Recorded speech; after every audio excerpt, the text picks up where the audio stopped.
வணக்கம் ஃப்ரெண்ட்ஸ், இன்றைக்கி நாம் என்ன படத்தை பற்றின ரிவ்யூ பார்க்க போகிறோம் அப்படின்னு பார்த்தீங்கன்னா ஜுராசிக் டாமினேஷன் அப்படிங்கிற படத்தை பற்றின ரிவ்யூ தான் பார்க்க போகிறோம். ஸோ வீட்டில் போகும்போது நம்ம சேனல் சப்ஸ்கிரைப் பண்ணிங்க. நிறைய பேர் பண்ணுறது இல்லைங்க, பார்த்து ஏதாவது பண்ணுங்கள். ஓகே, அப்படி லைக்கையும் போட்டுருங்க. ஸோ இந்த படத்துடைய கதை என்ன அப்படின்னு பார்த்தீங்கன்னா ஜுராசிக்னு கேட்டாலே என்ன கதையாக இருக்கும்? அதே டைனாசர் கதை தாங்க. ஆமாம், ஒரு மிலிட்ரி ப்ராஜெக்ட்டு. ஸோ அதுக்காக மரபணு மாற்றப்பட்ட டைனாசரை உருவாக்குறாங்க. ஸோ அது ஒரு கட்டத்துக்கு மேலே இவங்க கண்ட்ரோலை மீறி அவங்க எல்லாத்தையும் போட்டு அடித்து காலி பண்ணுது. ஸோ இதை எதிர்த்து அந்த டைனாசரை அடக்குனாங்களா இல்லையா அப்படிங்கிற அதே கதை தான். அதாவது நீங்கள் ஜுராசிக் பார்க்கு, ஜுராசிக் வேர்ல்டு படம்லாம் பார்த்துருப்பீங்க. அதெல்லாம் ஹெச்டி குவாலிட்டினா இது கொஞ்சம் லோ குவாலிட்டி படம் அப்படிங்கிற மாதிரி சொல்லலாம்.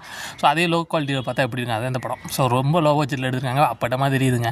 அதுவும் இந்த டைனாசர் கிராஃபிக்ஸில் பண்ணியிருக்காங்க.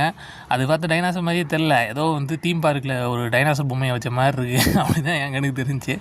அதுவும் சரி பயமுத்துற மாதிரி இருக்கான்னு பார்த்தா ஏதோ கொண்டை வச்ச ஓனா கொடூரமாக ஓடி வர மாதிரி அவ்வளோ காமெடியாக எடுத்து வச்சுருக்காங்க. ஸோ என்னை பொறுத்தளவுக்கு இது ஒரு டம்மி டைனாசர் படம் தான். ட்ரை பண்ணி பார்க்குறோம், ட்ரை பண்ணி பாருங்கள். சில பேர் நம்ம ஊரில் இருப்பாங்க, டைனாசர்னு பேர் வச்சாலே நாங்கள் அதை பார்த்தே தீர்வோன்னு பால் அடித்து சத்தியம் பண்ணியிருப்பாங்க. ஸோ அப்படிப்பட்ட நபர்களை இருந்தால் மட்டும் ட்ரை பண்ணி பாருங்கள். இதுக்கு எவ்வளோ ரேட்டிங் கொடுக்கலாம்னா 5க்கு ஒரு 2.8 கொடுக்கலாம்.